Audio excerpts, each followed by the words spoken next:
went up to the media who were there on site, and I asked them, hey, why are you not covering what Rawiri Waititi's wife said with respect to asserting their own sovereignty, to essentially calling for revolution? Why are you not commenting on this? To the state, they haven't commented on it. That was over 6 months ago.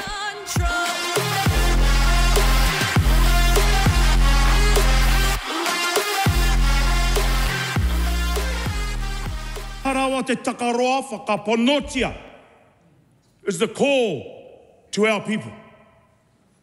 We can no longer wait. We must believe in ourselves. Believe in our solutions. Sit comfortably in our rangatiratanga. We are tangata whenua. We are the sovereign. We are our own solutions. And this is the biggest issue with Te Pāti Māori, right, is they'll probably even try to distance themselves from the Toitū Te Tiriti movement to some degree. Like, they try and gaslight us into thinking that this bloke's bloody wife is, whilst being, I think, like chief of staff or having some pretty important role within Te Pāti Māori herself, that she is a degree of separation enough from the party to be the face of the Toitū Te Tiriti movement. That whilst, yes, they're linked, they're not really, it's not really them. They try and have this degree of separation where really there is not one. They're trying to pretend that there is a degree of separation when there isn't one, and this is part of the rhetoric that both Te Pāti Māori and the Toitū Te Tiriti movement are sharing. That himself and his wife are sharing. And it's that we are the sovereign, right? We will dictate our own solutions. We will find a way to do that. And it's not for the white man to do so. It's not for the white man to stand in our way. In fact, the white man needs to step out of the way. They need to clear the path and actually aid us in realizing our sovereignty. See, these people, this guy, actually pledged allegiance to the actual sovereign, and then uses the building that he is in, having pledged allegiance to the sovereign, to claim that he is the sovereign, that he is sovereign over himself, that Māori are sovereign over themselves. Goodness gracious. He's lucky this isn't a monarchy 500 years ago. Orteni says, government is not sovereign, the crown is. That's exactly right. The crown is sovereign, or the government is part of a system that the crown uses to assert its sovereignty. These are our dominions. Let's establish a government here, and let's have a system where people can actually vote for who represents them. Nonetheless, you are part of the Commonwealth. Here is your government. They're making laws, and every single law you pass is signed off by us. Now, that signing off is all ceremonial now, but in theory, if the Crown wanted to, they could rip it up. They don't have to pass the law, in theory.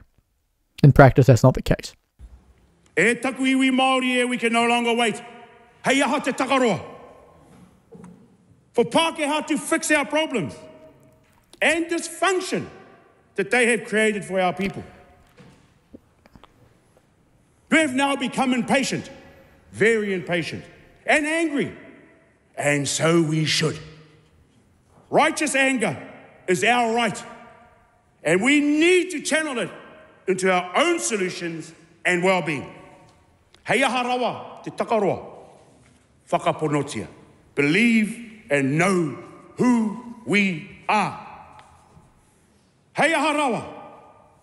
We have for too long been over-investigated, over-convicted, over-policed, over-stereotyped, over-incarcerated, overlooked, over-regulated, undereducated. This is interesting, right? So he's naming up a bunch of things, but notably over-incarcerated. You know, Māori aren't over-incarcerated because they're Māori. They're over-incarcerated because they commit a disproportionate amount of crimes. Let's not gaslight. Let's not blame white men on that. Let's not blame the white system on that. Let's not blame Pākehā for that. That is an inherently Māori issue that Pākehā are trying to fix. They're trying to reduce the numbers of Māori in prison. In fact, they're doing so to extents that they shouldn't. They're going too far in trying to actually reduce it. And that's actually negatively impacting the statistics, funnily enough.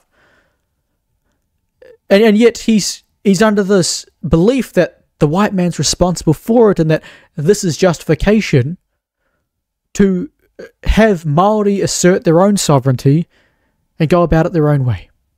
Joel Terry says, Rawiri is an extremely capable communist revolutionary from where I'm sitting. This is the Rhodesian template. Well, 100%. In fact, I was just reacting to a video a couple of days ago, and it was saying these people are cosplaying more or less as revolutionaries. A communist revolution, I think certainly much of his policy is probably consistent with some socialist ideas to levels of a degree. I mean, it's not perfectly that, but whenever is it really perfectly implemented to a T? Otene says, Crown is partner with Maori, not government. That's why they're breaching the treaty. The government is what was established as a result of the agreement between the Crown and Maori. So we've got the legislature, and basically that's Parliament, all the people that contribute to creating and passing laws. You've got the executive; they're the ones in charge of the government. So really, that's the cabinet, right?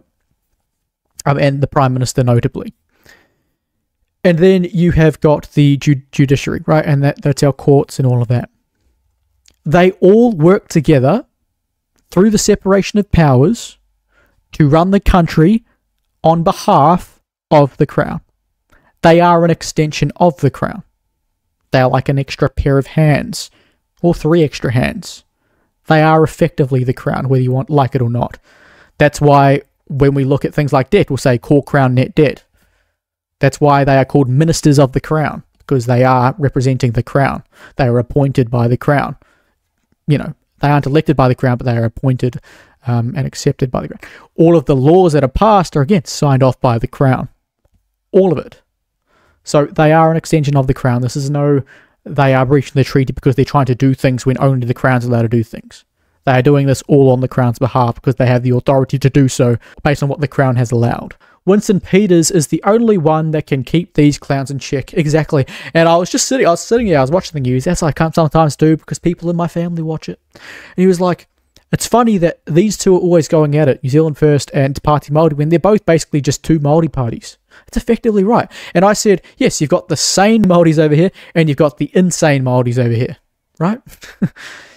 You got the ones that have their heads screwed on and understand the importance of equality, not viewing people as different because of their ethnicity, and then you've got the nutters over here that want a separatist nation. They really couldn't be more different. But fundamentally, New Zealand First is a very, very Māori party. But they have an emphasis on the entire country, not an ethnic group. And that's where they differ. But I mean, you look at it. Number 1, 2, and 3 in their party, all Māori. All Māori. The elite Māori says, you say nothing original. Thank you very much. I pride myself in retaining information. New Zealand is one of the least religious countries on earth. And isn't that tragic? That we've lost our way with respect to religion? We've really lost our way. We were established on Christian values, on Christian beliefs. And I think much of the good that's happened in this country has been a direct result of Christianity, right? But we've lost our way.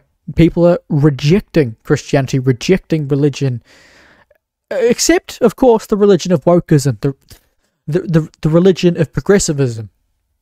They're all 100% in on that. The religion of climate change, the religion of gender ideology. There are a bunch of fanatics who are worshipping all of these ideological beliefs more so than probably most religious people. They certainly go on about it like it's literally everything in the world. Everything of importance is just front of mind for them on a day-to-day basis. It's rather disturbing.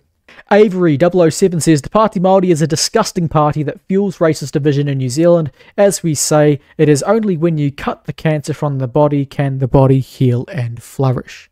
I certainly do think that it would be in everyone's best interest if the Pāti Māori was no longer in Parliament. Genuinely. Obviously, we can't force them out.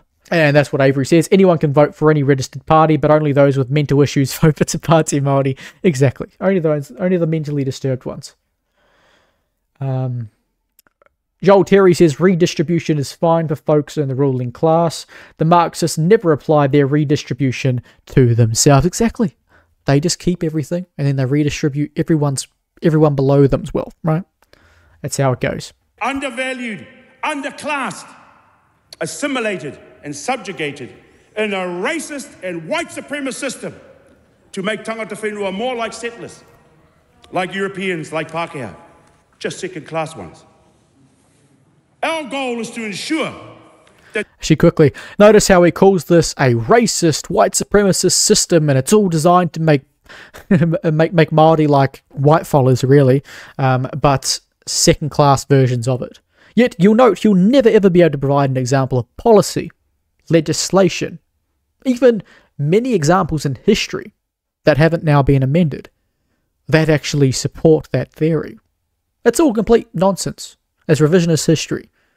Absolutely no substance, but it fits the revolutionary, the radical nature, the radical rhetoric that is really at the core of his base now, that they believe, that they need in order to actually get people to be active in this discourse and work to achieve what they desire, which is to basically reject the authority of the crown, reject the authority of the systems in this country, just refuse to take no for an answer. That's really what it is.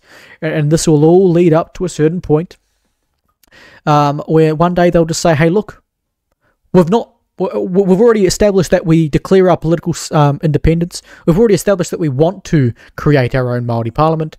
Today we're announcing that we are officially implementing that, and you cannot stop us. And so the 100,000 Māori that have been following us along this journey, come walk with us, and let's see if they can stop us.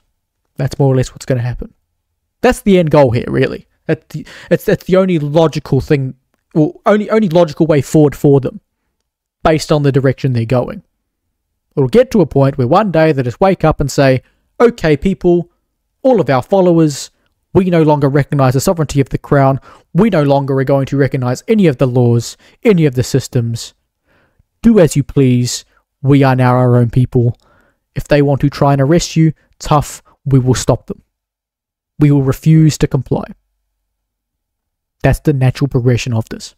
So Styles says, why don't Māori recognise their own sovereignty? Well, that's because Māori don't have their own sovereignty separate from the Crown's sovereignty over this country. That's just how it is. Ortini says, when was the last time the royals sat in this parliament? Great question.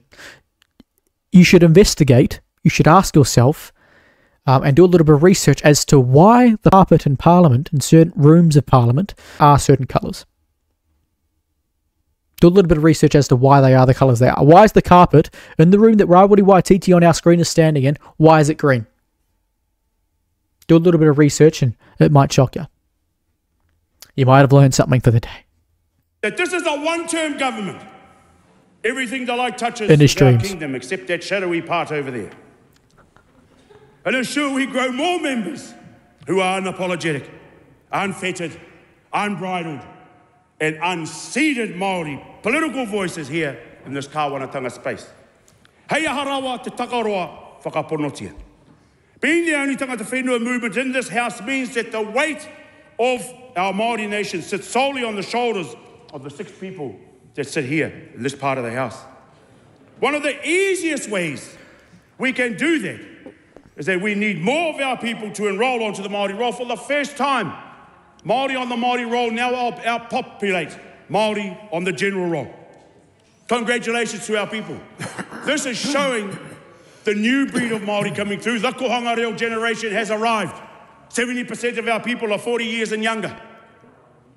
If 20% of the population, if we are 20% of the population, that would translate into more seats in this house if all of our people were on the Māori roll.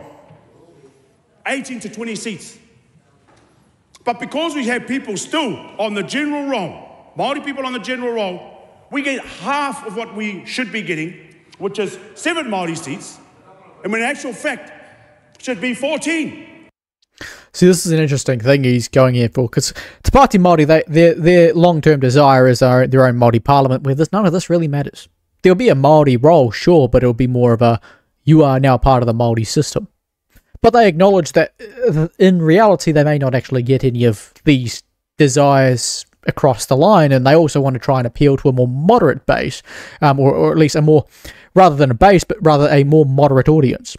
And they want to try and bring on people who are a little bit on the fence about Te Pāti Māori with things that are a little bit more, I don't know, understandable. Things that are easy to get on board with, like the idea of, Let's just increase the number of Maori seats by having more people on the Maori roll. And that is their desire, for the Maori roll to be, to have more Maori on it. Because the more people on the Maori roll, the more Maori seats they need to create. And that is a problem. Because we see how much that this party right now is kicking up a hiss and a roar with just 6 representatives. Imagine if they had 13 or 14. Imagine if they had 20. The amount of influence they would have, despite the fact that they have some of the most radical and racist policies in the Western world. Objectively speaking, in the Western world, you'd have to put them up there as one of the most racist parties, advocating for the most racist and radical extremist policy. But we don't talk about them like that in the media. The media certainly doesn't. I will. Many of us average people online will. But those who should be informing the masses don't. They pretend it's not happening at all. And it's a true indictment on our media establishment.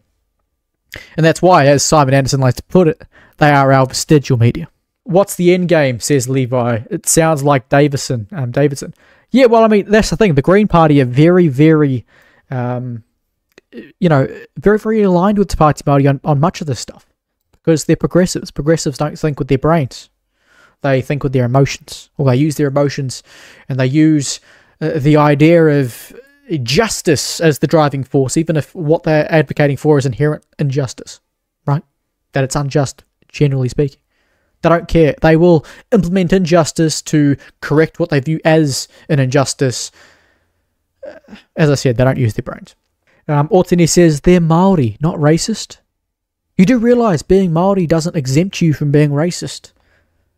This man on your screen right here, Rawiri Waititi, yes, he's a Maori. That doesn't mean he's not racist. He certainly advocates for racist policy, even if he doesn't have a racist bone in his body. If he wasn't a racist, why would he advocate for racist policy? Why would he approve a policy on his website, which he later took down after controversy, that stated that it's known that Māori are genetically superior, at least physically? Is that so? Someone else says, yes, through the colonizer lens it will seem racist. What is the colonizer lens that makes this racist? Because if it was non-Māori doing the exact same thing, Māori would call it racist. Why? Are they then thinking through a colonizer lens? The reality is it's not a colonizer lens. It's just an objective lens. Of if you want to separate a nation, segregate a nation, give a nation different rights and duties based on their ethnicity, their race, that is racist. Levi says that's not how you run a country where you all should be Kiwis, not Māori and everyone else. Exactly. And it's okay if you're a Kiwi, or if you're a European, or if you're a Chinese. It doesn't matter where you're from. If you come here and you participate in our country, you get your residency, you get your citizenship, you are a New Zealander. People like to conflate these two things. They say, oh, I'm not a New Zealander, I'm a Maori. Maori is an ethnicity, New Zealander is a nationality. They are two different things. You can be a Maori New Zealander. You can be a Maori Australian. Australian being a nationality, not an ethnicity. Your Darkest Thought says, the main goal of the government is to divide and conquer. Now, there's an element of truth to that, of course. To divide and conquer. I think many governments do thrive on division. It helps them get re-elected. Certainly. And certainly certain governments, certain politicians have ulterior motives that aren't in the interest of the nation. And so, of course, they rely on divide and conquer. Makes it easy to implement things. Pity asks, why are you always targeting Māori? Well, you'll note that I'm not. I'm not targeting Māori. I'm having a discussion about the radical extremist rhetoric coming from this gentleman on our screen. That's not me targeting Māori. That is me having a conversation. A conversation that's not just about Māori. This is just a long live stream. This is just one of the many things I'm going to cover tonight. You're always doing this. Doing what? Discussing important issues, such as why we allow an inherently racist political movement in this country to carry on as if they're not racist at all, to carry on as if everything they're doing is just when it's not. They are a divisive, racist movement who want to see this nation torn apart so that they can have their own power, so they can assert their own power. so that they can be treated differently to everyone who isn't Maori. How is that good? Why are we not talking about this on a daily basis in the media? The media aren't reporting on the realities of this. I went up to the media when they had the Toi Tu Te Tiriti activation back in March or whatever it was. I went up to the media who were there on site and I asked them, hey, why are you not covering what Rawiri Waititi's wife said with respect to asserting their own sovereignty, to essentially calling for revolution? Why are you not commenting on this? To the state, they haven't commented on it. That was over 6 months ago. Pity says, so it's racist because you don't agree with it. What happened to free speech? Well, this is what I find interesting. The leftists who always say, oh, what happened to free speech? They have no idea what free speech is. They say, oh, what happened to free speech just because I disagree with someone? As if disagreeing with someone is me suggesting that they shouldn't say it at all. No, the reason I support free speech is so that I can have this open dialogue or this open disagreement with them, so that I can, actually expose what they're saying. That's why I support free speech. So that I have the freedom to criticize. I have the freedom to point out what they're saying is extreme and let it be known. So it's not racist because I don't agree with it. It's racist because it's inherently discriminatory policy. It's policy that treats one group of people or advocates for one group of people to be treated differently based solely on who their ancestors are. If all Māori were on the Māori roll. Now that we're 20%, that was at 16%, now we're at 20%, it will increase. Yes, be quiet. This is about us using this democratic process to our advantage, e hikama. Get on the Māori roll. Ensure that we have more on the Māori roll to ensure we have more Māori seats for more Māori voices. E hikama, this is our kōrero today. Kia ora tātou.